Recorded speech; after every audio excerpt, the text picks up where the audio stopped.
समुद्र में भारत के एक्शन के बाद मारे गए 10 हूती विद्रोही। अमेरिका और ब्रिटेन ने मचा दिया तहलका। चुपके चुपके भारत ने भी हूतियों को ठोकने के लिए कर ली बड़ी तैयारी। 5 जंगी जहाजों में ब्रह्मोस भरकर समुद्र में बारूद बिछाने के लिए बेचैन है रक्षा मंत्री राजनाथ सिंह। नमस्कार and welcome to G chills. दोस्तों, हूती विद्रोहियों ने भारतीय जहाजों पर हमला करके अपनी मौत को बुला लिया है। समुद्र में भारत की भयंकर तैनाती से अमेरिका और ब्रिटेन का हौसला बुलंद है और ताबड़तोड़ बमबारी जारी है। समुद्र में भारत के 5 युद्धपोतों की तैनाती ने विश्व राजनीति में एक नया अध्याय खोल दिया है। यह खतरनाक और भयंकर कदम न केवल भारत की सैन्य ताकत का प्रदर्शन है, बल्कि इसने चीन जैसे विरोधी शक्तियों को एक विस्फोटक संदेश भी भेजा है। इस क्रांतिकारी ऐलान के साथ भारत ने स्पष्ट कर दिया कि अब शांति का समय समाप्त हो चुका है। अब बेहद हाई लेवल पर दंगल होगा। लाल सागर की गहराइयों में अमेरिका द्वारा हूती विद्रोहियों के खिलाफ किया गया जोरदार हमले ने सबके होश उड़ा दिए। नए साल के लिए यह बहुत बड़ा धमाका है।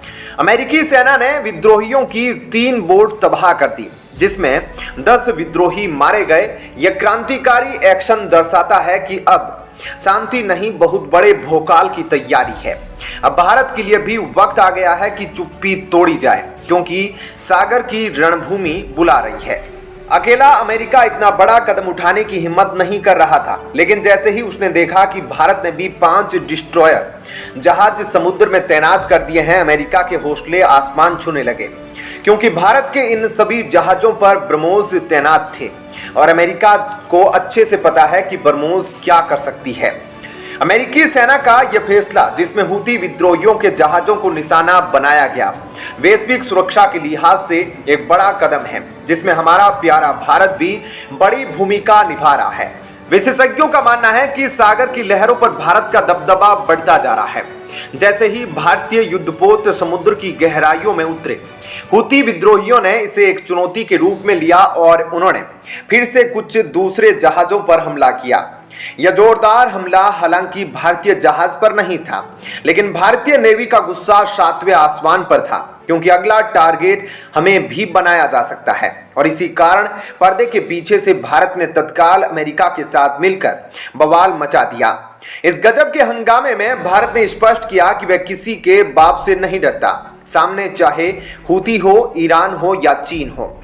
लाल सागर में चल रही इस उथल पुथल के बीच अमेरिका और ब्रिटेन ने भी अपनी तैयारी की घोषणा की। उन्होंने लाल सागर में हूतियों पर एयर स्ट्राइक लॉन्च करने की तैयारी शुरू कर दी, जिससे इस क्षेत्र में एक बड़े संघर्ष की आशंका बढ़ गई, क्योंकि जरूरत पड़ने पर एयर स्ट्राइक के लिए भारतीय वायुसेना के राफेल, सुखोई और तेजस भी जा सकते हैं। इस बीच भारत ने दक्षिणी चीन सागर में अपनी उपस्थिति बढ़ाने का निर्णय लिया है। इंडियन नेवी फिलीपींस के साथ साउथ चाइना सी में युद्धाभ्यास कर रही है। भारत का यह कदम चीन को एक स्पष्ट संदेश देने के लिए काफी था।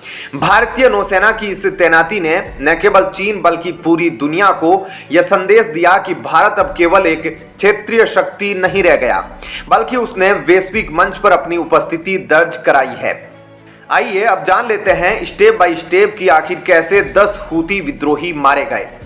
जब हूती के हमलावर सिंगापुर के झंडे वाले मायरस्क हांगजो जहाज पर चढ़ने की कोशिश कर रहे थे, इसके बाद इस जहाज ने मदद के लिए कॉल की। एक कॉल मिलने के बाद अमेरिकी हेलीकॉप्टर हमलावरों को खदेड़ने के लिए जहाज की सुरक्षा टीम में शामिल हो गए। अमेरिका के हेलीकॉप्टरों ने हूती विद्रोहियों को निशाना बनाते हुए उनके जहाजों को मिसाइलों से तबाह कर दिया। हमला किए जाने के बाद 10 हूती नौसैनिकों की दर्दनाक मौत हो गई। वहीं इस हमले के बाद दुनिया की सबसे बड़ी शिपिंग कंपनियों में से एक मायरस्क का बयान आया है, जिसमें कहा गया है कि 48 घंटों के लिए लाल सागर के माध्यम से उनके सभी जहाजों को जाने से रोक दिया है। अमेरिका की इस गजब के हंगामे ने दुश्मनों को पूरी तरह से चौंका दिया है और साथ ही इसने ईरान, चीन जैसे अन्य देशों को भी एक सख्त संदेश भेजा है, जो लगातार बैकडोर चैनल से हूती विद्रोहियों का समर्थन करते आ रहे हैं। समुद्र में भारत की तरफ से मिलने वाली मदद के कारण अब अमेरिका किसी भी खतरे से निपटने के लिए तैयार है। इस कार्रवाई ने वैश्विक समुदाय को यह दिखाया है कि लाल सागर में सुरक्षा स्थापित करने के लिए भारत, अमेरिका और ब्रिटेन जैसे देश किसी भी हद को पार कर सकते हैं। हूती विद्रोहियों ने भारतीय जहाजों पर हमला करके उन्होंने अपने ही पैरों पर कुल्हाड़ी मार ली। हूतियों का लक्ष्य न केवल समुद्री मार्गों को बाधित करना है बल्कि वैश्विक स्तर पर एक राजनीतिक संदेश भेजना भी है। तो अब भारत ने भी बता दिया कि अब न तलवारें छुपेगी और न ढालें रुकेगी। यह तैयारी है एक नए युग की। हमने बालाकोट में भी घुसकर पाकिस्तान को मारा था और जरूरत पड़ी तो यमन में घुसकर भी हूतियों को मारेंगे। इन हमलों ने साबित कर दिया है कि अब लाल सागर केवल एक व्यापारिक मार्ग नहीं बल्कि एक रणनीतिक और सैन्य अखाड़ा भी बन चुका है। ऐसे में अगर इस अखाड़े में भारत पीछे हट गया तो चीन का दबदबा बढ़ जाएगा।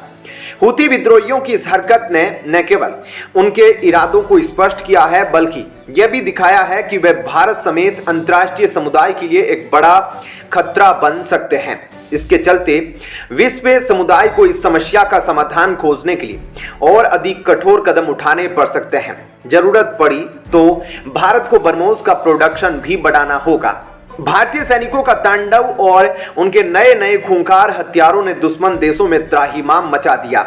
इससे शक्ति प्रदर्शन ने न सिर्फ दुश्मनों को चौंका दिया है बल्कि सहयोगी देशों को भी भारत की ओर आकर्षित किया है। इससे भारत का वैश्विक महत्व और भी बढ़ गया है। आज बड़े बड़े देश भारत से हथियार खरीदने के लिए लाइन में खड़े हैं। यहां तक कि अमेरिका भी भारतीय तेजस का मुरीद हो गया है।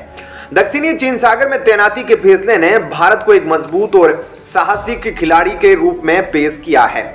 यह तैनाती भारत की विदेश नीति के नए दौर का प्रतीक है, जहां भारत किसी भी चुनौती से डरने के बजाय उसका सामना करने को तैयार है। भारतीय सैन्य बलों की बढ़ती क्षमता ने विश्व स्तर पर नए सहयोगी संबंधों के द्वार खोले हैं। अमेरिका और ब्रिटेन जैसे पश्चिमी देशों के साथ मिलकर भारत ने नए सुरक्षा पहलों की दिशा में कदम बढ़ाया है। यह सहयोग न केवल सैन्य बल्कि आर्थिक और राजनीतिक स्तर पर भी है। इससे भारत का वैश्विक महत्व और भी बढ़ा है, क्योंकि एक तरफ भारत रूस के साथ दोस्ती निभाता है, वहीं दूसरी तरफ अमेरिका और ब्रिटेन के साथ बहुत अच्छा रेपो क्रिएट किया है। भारत न केवल अपनी रक्षा करेगा बल्कि वैश्विक शांति और स्थिरता के लिए हूतियों ने लाल सागर शिपिंग लेन में जहाजों को बार बार हमलों से निशाना बनाया है। उनका कहना है कि वे गाजा में फिलिस्तीनियों के समर्थन में हैं, जहां इजराइल हमास समूह से लड़ रहा है। लगातार हमलों के कारण अमेरिका और भारत ने अपने सहयोगियों के साथ मिलकर लाल सागर में सुरक्षा कड़ी कर दी है, क्योंकि अपने हितों की रक्षा करना भारत का धर्म है। बता दें कि हूती विद्रोही यमन के अल्पसंख्यक शिया जेदी समुदाय का एक ग्रुप है। 1990 के दशक में उस समय के राष्ट्रपति अली अब्दुल्ला सालेह के कथित भ्रष्टाचार से लड़ने के लिए इसका गठन किया गया था। इस संगठन का नाम उसके संस्थापक हुसैन अल हूती के नाम पर रखा गया था। हूती विद्रोही लंबे समय से अमेरिका के विरोधी रहे हैं। अमेरिका ने जब इराक पर हमला किया था उस समय भी हूती विद्रोहियों ने अमेरिका के खात्मे की बात कही थी। माना जा रहा है कि इस संगठन को ईरान का साथ मिलता रहा है। धन्यवाद। जय हिंद।